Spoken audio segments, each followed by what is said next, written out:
Okay, got our stream. Checking it twice. Hello, everybody. How you doing? How is church alive today? My name is Jason Kimberly. I'm the executive pastor here at Church Alive on the west side of Albuquerque. I'm excited to join with you today. We are bringing in several candidates, both on local, state, and federal levels as a preparation for the upcoming election. So that's going to be on November 3rd this fall. And so I'm excited about what's taking place here. Now, as a church, obviously, we are focused more on information than we are necessarily endorsement. So I'm going to be asking what Church Alive has done is created template questions to ask all of our candidates, regardless of platform, regardless of Republican or Democrat. We ask specific questions that are relative to the interest of Church Alive and the interest of the church as a whole. Now, these questions will obviously be brought onto our website. They're going to be distributed to our pastoral network throughout the city. And then also, Giovanni can use them as well for his own purposes as well. So we're excited about that. Now, joining with us today is Giovanni Coppola. He is a candidate for District 68. Yep. Now, District 68 is kind of one of those funny boundaries. So along the river, you have District 23. That's Corrales and everything kind of on the west side of Albuquerque along the river. And then just west of that, you kind of have a whole other layer that runs across the river, and that is 68. District 68. Now, obviously, it'd be hard to explain all the details of the boundaries, but you can always go to your state website to find out what district you are specifically in. Again, this is important to us here as a church. You know, we want to make sure that when you walk into the voting booth on November 3rd, we want to make sure that you are as familiar as possible with our candidates, that you know the issues that they stand for. You know what to expect when you vote for or against a candidate on November 3rd. And so our due diligence as a church and what we truly believe is important, an important role for us to fulfill is to extend those fingers and extend that information and just come alongside and get to know these candidates, who they are, what they stand for, what they're doing. Now, this video feed is available on Vimeo, YouTube, Facebook Live, Periscope. So there's going to be lots of chats in lots of different areas, and you're going to have the opportunity later on after we've asked a few questions. If you've got some questions of your own for Giovanni, feel free to fill in chat. We'll keep an eye on some of those areas and see if we can answer those questions. Also, Karen Bash is the incumbent for District 68. We're going to extend that invitation to ask the very same questions to her.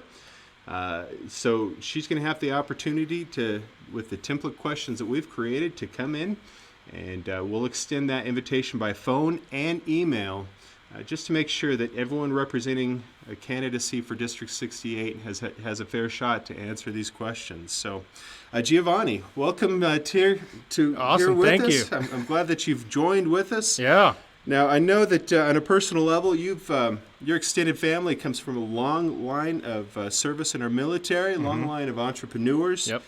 Several businesses, and you help run one of those family businesses. Yep. Tell us about that.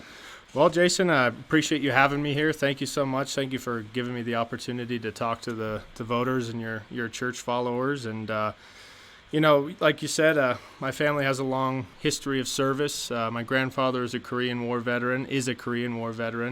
My father is a Vietnam veteran, and my brother is currently active duty in the Air Force. Oh, wow. Yeah, and I'm incredibly proud of their service and sacrifice to this country. I think about it all the time, and it helps, I'm just really proud of them. So, my dad and I, we run our family business. We've been running it since 2011. We're a janitorial supply, paper, chemicals, durable goods, things like that, right off the Comanche and I-25 exit. So, right here in the heart of Albuquerque, and we service the whole state, which is great. I get to get out of the office and make deliveries all over and meet great people and see all there is around the state, and I really enjoy that. Well, that's great. Yeah, it's nice to be on the open road, and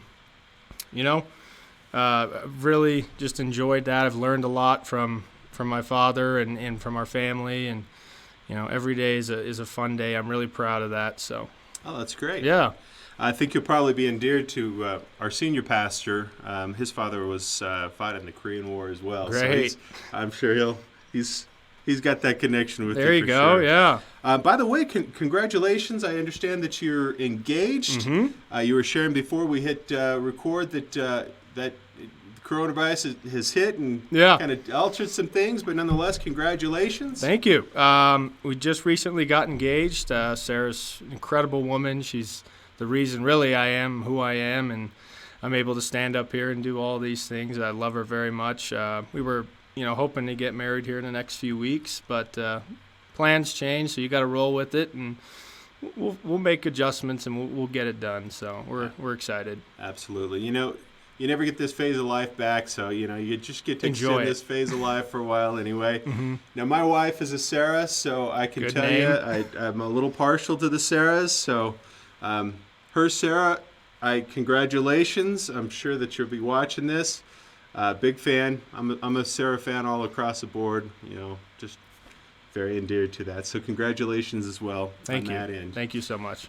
So I got to ask you. Yeah. Why public office? Is your candidacy about serving in general? Mm-hmm. Do you have particular issues that you're really passionate about pursuing? Is it a little bit of both? I mean, why go into public office and just take the hits? What's driving that? Well, in 2015, I bought my first home in the district. I was so excited, move it in, and the community really opened up and took me in with open arms, and I'm just so proud of where, of that and my neighbors, and I just feel this strong sense of community there. And shortly thereafter, Sarah joined me, and we've just grown to love our neighborhood and love our surroundings. And, I really feel like I've, been watching and seeing what's going on. And I really think I'm ready to step up and be a voice for all of our good friends and neighbors. And I really want to represent the people of the district and get up to Santa Fe and fight for them and fight for this great town and great neighborhood. So, wow. Yeah. Are there particular interests or particular issues that you find yourself most passionate about? Yeah, I mean, you're going to hear me say this a lot, and people follow my campaign. They're going to hear me talk about this. The economy is my number one issue. I really strongly believe that a strong economy is really the solution to a lot of the problems we face. I think, having a good potential future, good jobs, strong jobs, low taxes, limited burdens and regulations. I think that all goes into helping bring crime rates down, helping promote school districts, helping, bring revenues into the state and local coffers to support the community, and, all of that. Just, I think it's easy to put it all into the one bucket. There's nuances to each one, but I mean, that's my primary focus, I would say. Yeah. Okay. Mm-hmm. Oh, that's awesome. Yeah. Now, questions, let's get into some of the issues maybe more in the interest of the church. Okay. Question, I think, is very common among those in the church is the family. I think that's probably one of the most central things to the church, to members of the church, is the preservation of the family unit. Yep. This could be a broad topic because it encompasses so many things. The protection of parental rights, family safety, family health, education, sexual orientation. Yep. Keeping the family unit together as much as possible. So I know this is kind of a broad question, but ultimately, what are you looking to prioritize to strengthen the family unit? I would say I'm a product first and foremost of a strong family unit. I come from a big family. There's five of us kids. I've got 3 younger brothers and a younger sister, and I see and I live and I am every day what a strong family is. And I believe first and foremost, the family is our front line of who we are as a town, a city, a state, and as a country. And I think doing everything a candidate or a sitting representative could do to promote the family, to support families, is crucial to the future and keeping our values, Great. What about the issue of preservation of life? Mm-hmm. I know in this country it's very, very divided, Yep. Especially when you deal with issues of protecting the unborn and then also assisted living near the end of life. Mm-hmm. Where do you stand on these issues, and what do you want to see accomplished in your time on these issues while you're in office? Going forward. Mm-hmm. Preserving life, I think, is of the utmost importance. And I believe, and you've heard me talk about this before, I believe the greatest way to do that is a strong economy, having opportunity for everyone, having safe neighborhoods, good school systems, having great reasons to bring and foster and develop life.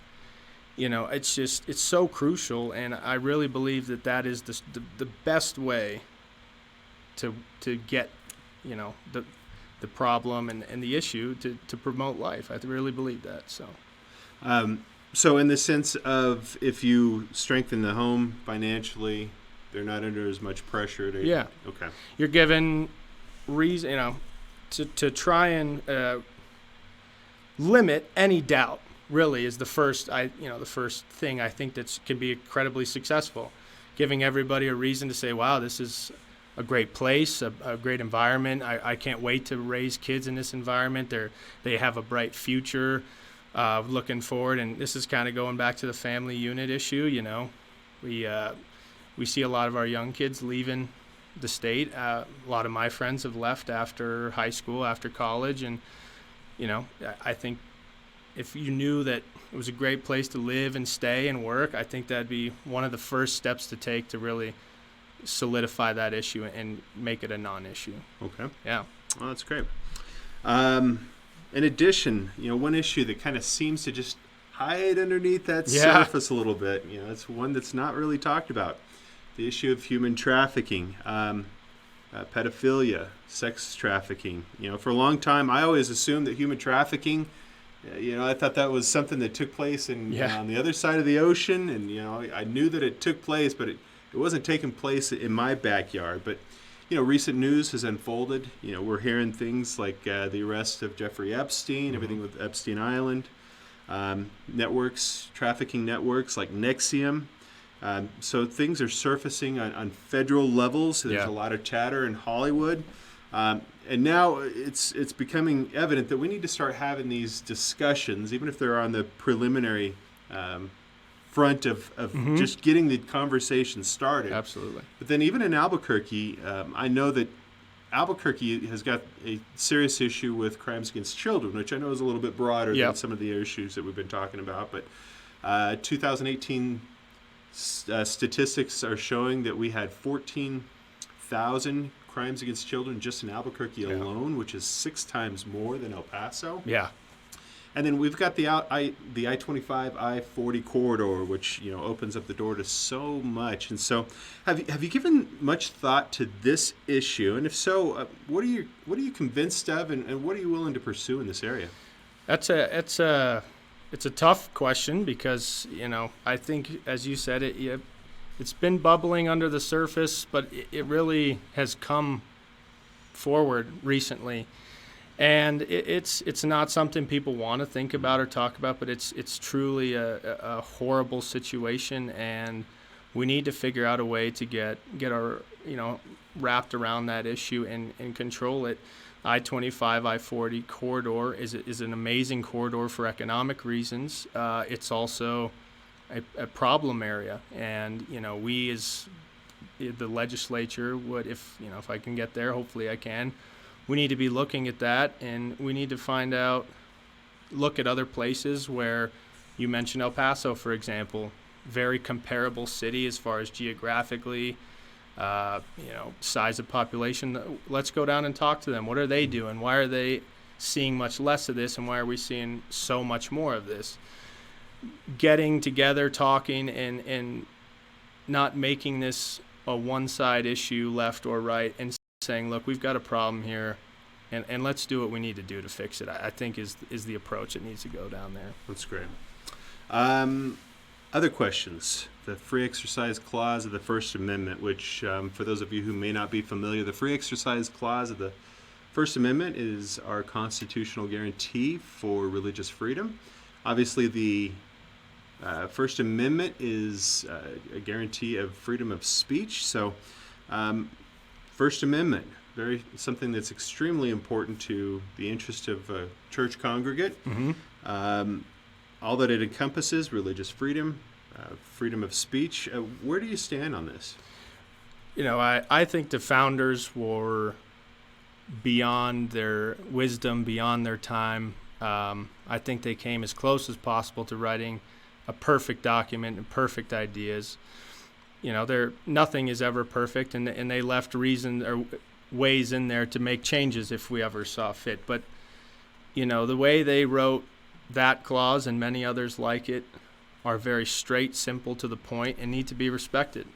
Yeah. And I don't see any reason why we should go back on it. And like I said, I think it's very clear that the freedom of speech, whether sometimes you agree with it or sometimes you don't, I mean, within, there are certain things that I think we all understand, inciting violence type of stuff is not correct, but we need to respect each other's right to say and do what we feel, mm-hmm. or to say what one feels, and respect that that's their right to say that and feel that way. So right. Okay. And by the way, now would be a great time if you have a particular question for Giovanni. I am monitoring YouTube, Vimeo, Facebook Live. So if you want to pop in a question, now would be a great time. If you have anything specific for Giovanni, again, he is our House candidate for New Mexico House of Representative, District 68, which primarily encompasses the Westside of Albuquerque. That's the district. So if you have any questions, make sure to throw it in there. I'll be keeping an eye on that as we talk. But I've got one more question for you, Giovanni. Last question is, and I just wanted to see Second Amendment. Yep. Obviously,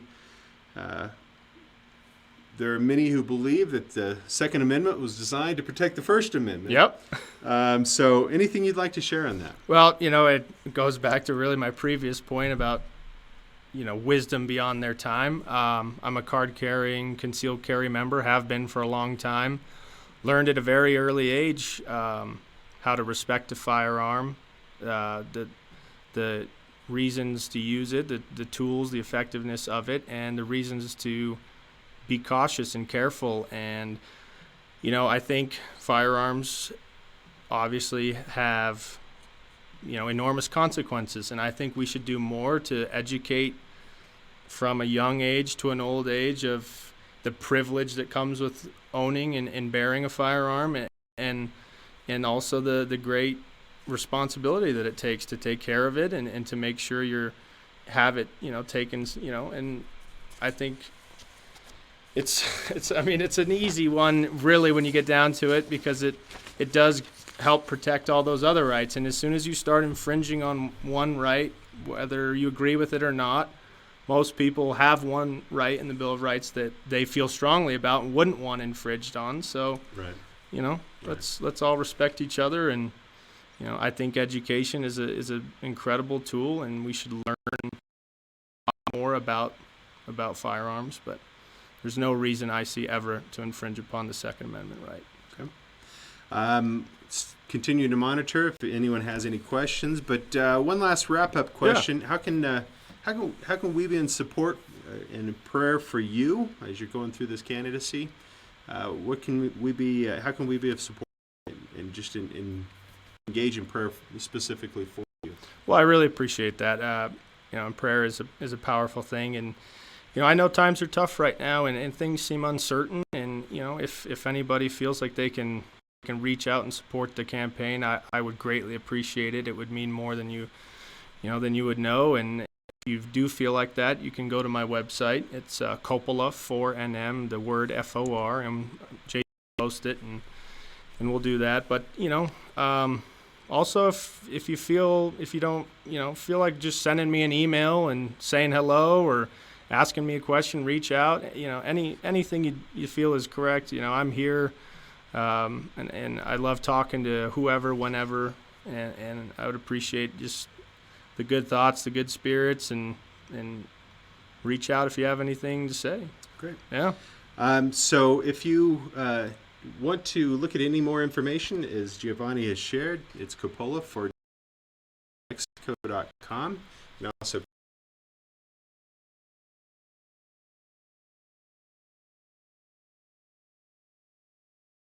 Thank you so much.